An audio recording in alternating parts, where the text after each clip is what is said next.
I'm gonna make this video before I go to sleep because I got work early as fuck in the morning. But what the fuck is Drake doing? You know what I mean? So let's read through. Drake surprises fans with 3 new songs uploaded to his Finsta account. I didn't know what the fuck a Finsta was. Apparently, it's a fake Instagram. Uh, I know motherfuckers have burners on Twitter. Some of them do on TikTok.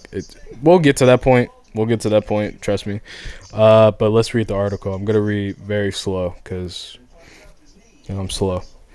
And just like that, fans have 3 new summer bangers. Summer's over. From Drake, the sixth guy released the songs via a Finsta account today. That just don't sound right saying out loud, right? On Tuesday, Drizzy shared a post on his Instagram story revealing 3 song snippets and a track list. The clips are tagged to the Instagram page Plot Twist, which appears to be a Drake burner account. The Instagram's 3 latest posts are the trio of tracks in full. The page was created in June of this year and currently has 260 posts.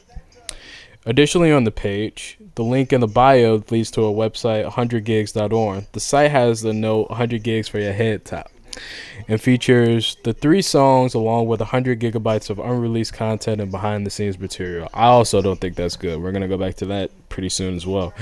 Drake has some assists on his 3 new tracks. The first song called being titled Housekeeping Knows features Lotto and has a bouncy club feel as the same vein as Rich Baby Daddy. I kind of find it fitting that he dropped this like a few weeks before we go to school because I already know when I go to the bar in U of I they're about to be overplaying this shit. The second song, Blue Green Red, is a solo track that finds Aubrey riding the rhythm of Afro beats production and ethereal chords. Young Thug and 21 Savage make a guest appearance on the song It's Up, which switches beats from a subdued intro to something more menacing. Let's get to. I don't think the 100 gigabytes of unreleased. If he was gonna drop those 3 songs and just left it at that for the summer and then like waited a little bit and then drop something at the end of the year, it would have been fine. But like 100 gigs of shit is a lot. Like that's a lot of shit. If you're gonna drop unreleased shit, drop it in clumps. You know what I mean? That's good for the Drake fans because you have way more shit. Like you have way more shit that you can listen to for Drake. I have fans. I mean, I have friends that are Drake fans, and I'm gonna have to listen to that shit when they put that on aux at a party. But I don't necessarily have a problem with him dropping unreleased content. I'm just have a problem with how much he dropped because one, that's a lot, and two, he's got a legacy that he's kind of have to build behind him. You know what I mean? And the way he does that is by dropping those unreleased shits by when he falls off. Unless he's gonna make new shit, or unless he's just like, I'm fuck it, I'm done. Here's all my unreleased shit. I'm retired. But it doesn't look like it.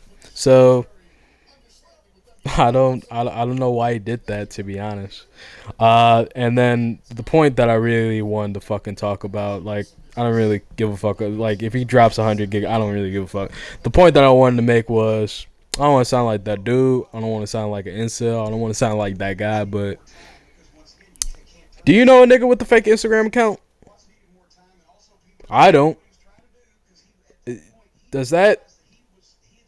And like I said, I don't want to sound like that guy, but like that screams mad feminine energy to me. Like mad feminine energy to me. Like that's some shit a female would do. And which goes to my next point, right? Next story. Drake posted this J. Cole tweet on his second IG account, which plot twisted shit that I just talked about. Remember when J. Cole got his phone stolen out of his pocket by a fan and they called Jay-Z from it, but he wasn't answering, so they called him from their phone and he picked up? This nigga posted this on a fake account. Like he doesn't. I don't get it. Like that shit is that shit is weird. That shit is corny, and that shit is like mad feminine energy. Like mad feminine energy.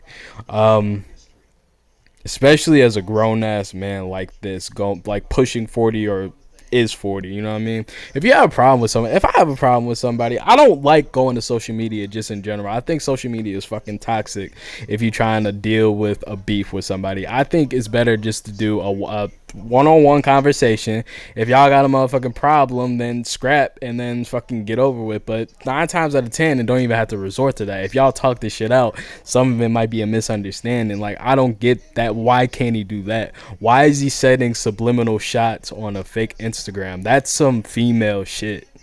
Like, I've never heard of a grown ass man do that. Not even Kevin, and Kevin Durant is a bitch on his burner account sometimes. Like, he goes and he's like, but like he goes and he like talks shit to fans, but he's never to this point. He's never to this point where he's like dissing like imagine if KD did some shit like that and did like Russ like I don't know, bro. Mad feminine energy. This shit crazy as hell. And if you cool with it, then I guess, but I'm letting you know, grown ass men don't deal with beef like this. Grown ass men talk.